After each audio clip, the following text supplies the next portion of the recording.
सभी दोस्तों को नमस्कार दोस्तों, बहुत बहुत स्वागत है। इस वीडियो में हम बात करने वाले हैं 6 से 8 के बारे में सिर्फ और सिर्फ, और बहुत सारे इन्फॉर्मेशन है जैसे कि सीटेट और बीटेट को लेकर के जो बात चल रही है कि यहाँ पर सीटेट का तो अभी फॉर्म ही नहीं आया, तो अपेयरिंग कैसा, बीटेट हुआ ही नहीं।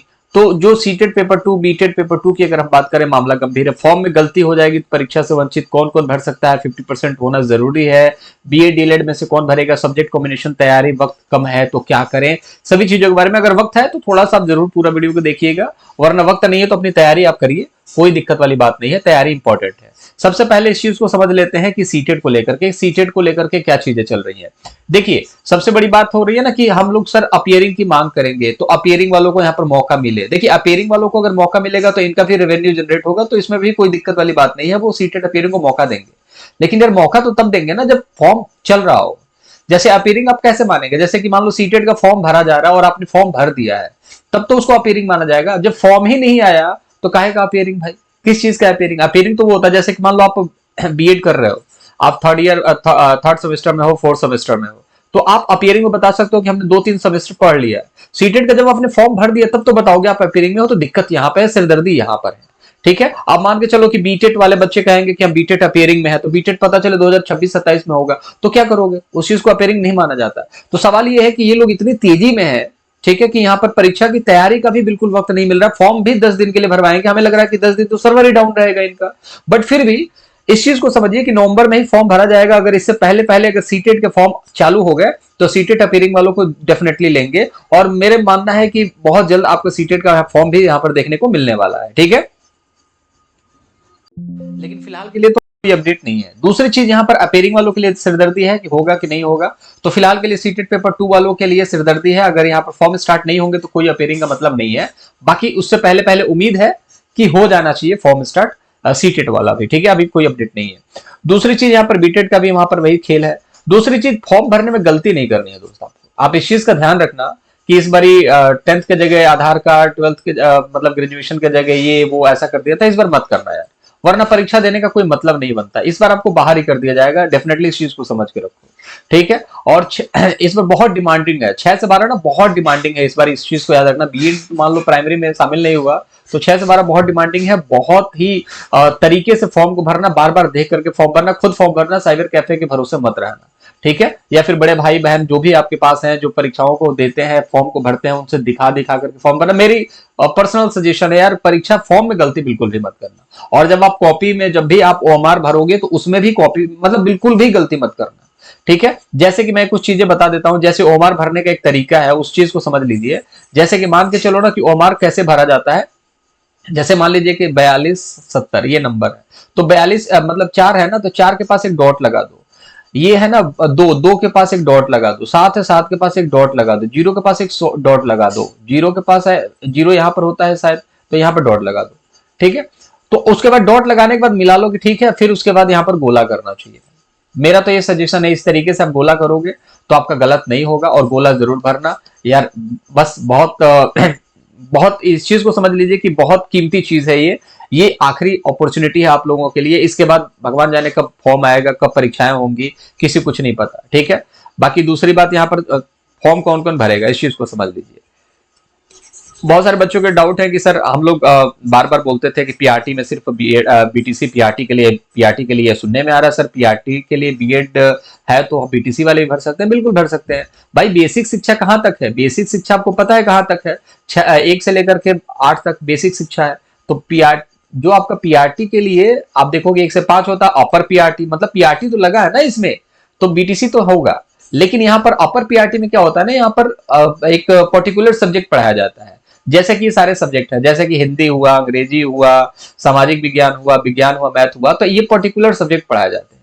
और ये पर्टिकुलर सब्जेक्ट आपने कहाँ पढ़े होंगे? वो आपने पढ़े होंगे ग्रेजुएशन में, तभी तो पढ़ा पाओगे। ठीक है, तो कहीं ना कहीं अगर आप बीएड है तो ग्रेजुएशन के बाद ही बीएड किया जाता है, तो ग्रेजुएशन में ये सारे सब्जेक्ट आपके होने चाहिए। और अगर आप बीटीसी हैं, जैसे डीएलएड है, तो आपके ग्रेजुएशन के बाद बीटीसी होना चाहिए। ठीक है, ग्रेजुएशन के बाद बीटीसी होना चाहिए, तब जाकर के यहाँ पर आप फॉर्म फिल कर पाएंगे। दूसरी चीज, यहाँ पर अब कुछ सब्जेक्ट कॉम्बिनेशन को भी समझना जरूरी है। और दूसरी बात ये भी है कि आपके 50% मार्क्स होने चाहिए बीटीसी या डीएलएड में।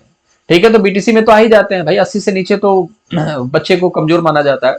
बट बीएड में 50% बहुत बहुत कम बच्चे होते हैं जिनको यहाँ पर 50% होता है, मतलब 55-60 तक निपटा देते हैं बच्चे, ठीक है। अब यहाँ पर कॉम्बिनेशन की बात कर लेते हो तो देखिए, हिंदी भाषा में अगर अंग्रेजी भाषा में आप विद्यालय के अध्यापक बनना चाहते हैं तो आपको यहाँ पर क्या होना चाहिए कि आप ऑनर्स किए हो चलेगा। आप किसी भी सब्सिडरी भाषा में भी, जैसे कि मान के चलो 3 साल का बीएड होता है, 1 साल भी 3 साल का ग्रेजुएशन है, 1 साल भी आपने हिंदी या इंग्लिश पढ़ लिया है, 12th में भी आपका हिंदी इंग्लिश है, तो आप उससे टीचर बन जाएंगे। सामाजिक विज्ञान में समझ लीजिए इतिहास, भूगोल, राजनीति शास्त्र और यहाँ पर क्या होता है अर्थशास्त्र।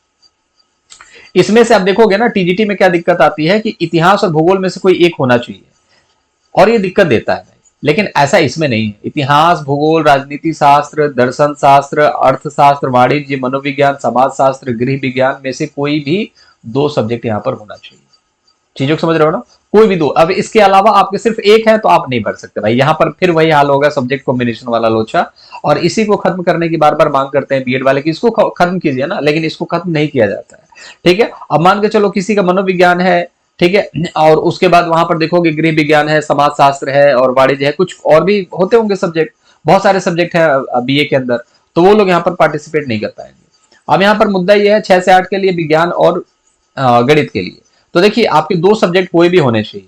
कहने का मतलब है अगर भौतिकी और रसायन है तो आप यहाँ पर भर सकते हैं, कोई दिक्कत वाली बात नहीं। भौतिकी रसायन है तो आप यहाँ पर साइंस से भी भर सकते हैं।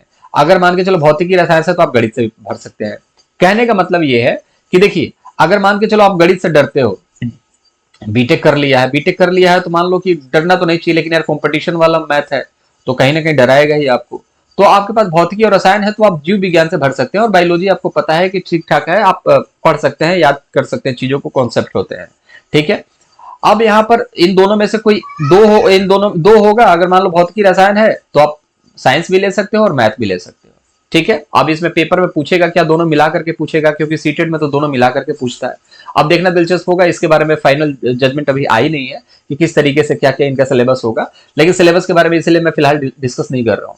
करने के लिए तो यार देखो कुछ भी हो सकता है कि 80 नंबर तो आपका सिलेबस होगा, और उसके बाद 40 नंबर आपके लिए कॉमन होगा, ठीक है, 120 नंबर होंगे और एक पेपर क्वालिफाइंग होगा। ये तो कहने वाली बात है, लेकिन जब तक ऑथेंटिक और ऑफिशियल ना आ जाए कि इस 80 नंबर में क्या क्या पूछेगा साइंस वालों के लिए, तब तक तो यहाँ पर सिरदर्दी होगा। क्योंकि मान लो साइंस वालों के लिए सिर्फ यहाँ पर साइंस पूछा जाए, मैथ वालों के लिए 80 नंबर में मैथ पूछा जाए, फिजिक्स केमिस्ट्री पूछा जाए, और साइंस वालों के लिए बायोलॉजी और फिजिक्स केमिस्ट्री पूछा जाए, ये सारी चीजें देखना यहाँ पर दिलचस्प होने वाला है, कुछ टाइम इंतजार करना पड़ेगा, ठीक है। तो ये कुछ अपडेट आई थी कि 3 तारीख से लेकर के 14 तारीख तक यहाँ पर आपका फॉर्म भरा जाएगा। मुझे तो लगा कि भाई बाप रे, 11 दिन का मौका मिलेगा, 11 दिन तो इनका सर्वर ही डाउन रहने वाला है, मोस्ट प्रॉब्ली चांसेस है। और एक चीज और है कि कंपटीशन देखो दोस्तों बहुत ज्यादा नहीं होगा, सच मायने में इस चीज को देखो तो सीटेट पेपर 2 जो है बहुत कम बच्चे क्वालिफाई करते हैं, और इस बार भी आपने देखा होगा बहुत कम बच्चे जो है सीटेट पेपर 2 क्वालिफाई किए हुए हैं, ठीक है। लगभग 1 लाख बच्चे हैं सीटेट क्वालिफाई है, और हर साल लगभग वही बच्चे क्वालिफाई भी करते होंगे, तो मोटा मोटी 2-3 लाख फॉर्म गिरेंगे। और यहाँ पर देखोगे तो क्राइटेरिया एसएसटी का अलग होता है, और उसके बाद साइंस का अलग होता है क्राइटेरिया, तो दोनों क्राइटेरिया में आधे आधे बच्चे होंगे। एसएसटी का थोड़ा सा कंपटीशन जो है टफ देखने को मिलेगा, जैसे कि आपने देखा होगा टीजीटी में एस्टेट 19 मांगा, फिर भी कट ऑफ जो है 72-73 के आसपास गया था, ठीक है। अगर एस्टेट अगर 21 मांग लेता तो हो सकता है कट ऑफ 80 के आसपास जाता, तो एसएसटी बहुत ज्यादा कंपटीशन है। तो आई होप मैंने बहुत सारे डाउट यहाँ पर क्लियर किया। सीटेट वालों को यहाँ पर मौका अब फिलहाल के लिए नहीं है, अन्य राज्यों को यहाँ पर मौका देंगे भाई। 50% अनिवार्य है, बीएड बीटीसी में से दोनों मान्य है, लेकिन बीटीसी है ग्रेजुएशन बेस पर करना पड़ेगा, ठीक है। योग्यताएं मैंने आपको बता दी, सब्जेक्ट कॉम्बिनेशन भी बता दिए, दस्तावेज कौन कौन से लगेंगे वो तो जब फॉर्म भरा जाएगा तो आपको मेन दस्तावेज क्या है, आपके आधार कार्ड होने चाहिए, और आपका आधार कार्ड होना चाहिए, 10th 12th ग्रेजुएशन, आपका जो सर्टिफिकेट है, अगर डोमिसाइल है तो डोमिसाइल, बाकी सारी चीजें तो आपको पता है, बच्चे तो होने, ठीक है। और सीटेट को लेकर के मैंने सारी अपडेट दे दी कि सीटेट पेपर 2 के लिए अगर आप फॉर्म अप्लाई होने लगते हैं तो आप हेयरिंग में आप डाल सकते हैं, और अगर आपने फॉर्म भरा, जैसे मान के चलो फॉर्म 3 तारीख को स्टार्ट हो गया, आपने फॉर्म भर दिया और आपने अपीयरिंग डाल दिया, तो अब तो बेकार हो गया ना। 3 तारीख को फॉर्म भरा, अपीयरिंग में डाल दिया, और फॉर्म जो है 5 तारीख से स्टार्ट हो रहे हैं सीटेट वाले, मान लो 5 नवंबर से स्टार्ट हो रहा है, तो 5 नवंबर पहले फॉर्म भर दोगे फिर अपीयरिंग आप दिखाओगे, क्योंकि पहले ही अपीयरिंग दिखाओगे फॉर्म भरा भी नहीं तो दिक्कत हो सकती है। मैं नहीं कह रहा हूं हो जाएगी, दिक्कत हो सकती है, चाहे तो दिक्कत किया जा सकता है, ठीक है। आई होप सारे डाउट आपके क्लियर होंगे, कुछ डाउट और भी बच गए होंगे, ऐसा नहीं कह रहा कि नहीं बचे होंगे, तो आप कमेंट बॉक्स में पूछ सकते हो, उसके जवाब मैं दूंगा। बाकी चैनल को सब्सक्राइब जरूर कर लीजिएगा, वीडियो को लाइक जरूर कीजिएगा अगर आपकी इच्छा करे तो। बाकी आप टेलीग्राम चैनल से जुड़िएगा ताकि पल पल की अपडेट आपको मिल सके। अपना बहुत ज्यादा ख्याल रखें, तैयारी करते रहें, मौका है नहीं बिल्कुल भी। दूसरी चीज कहां से पढ़ें, self study is the best.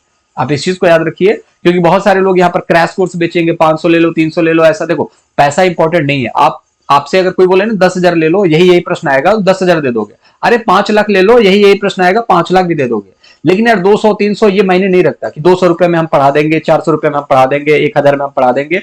Matter वो नहीं करता। मैटर ये करता है आपका समय, क्योंकि 1 महीने का समय है। जितना आप एक क्लास के अंदर, मान के चलो मैं चाहूं तो मैं नहीं पढ़ा सकता क्या, मैं भी यहाँ पर क्लासेस ले सकता हूं, लेकिन मैंने क्लासेस स्टार्ट नहीं करा। एक क्लास लिया था, फिर मैंने कहा कि भाई बच्चों का टाइम यहाँ पर वेस्ट होगा, क्योंकि एक क्लास के अंदर अंदर मान के चलो कि मैं 1 घंटे का अगर क्लास लेता हूं ना, तो ज्यादा से ज्यादा 15 क्वेश्चन करवा सकता हूं, 20 क्वेश्चन करवा सकता हूं। लेकिन सेल्फ स्टडी से 1 घंटे में आप आधा आधा सिलेबस रिवाइज कर सकते हैं।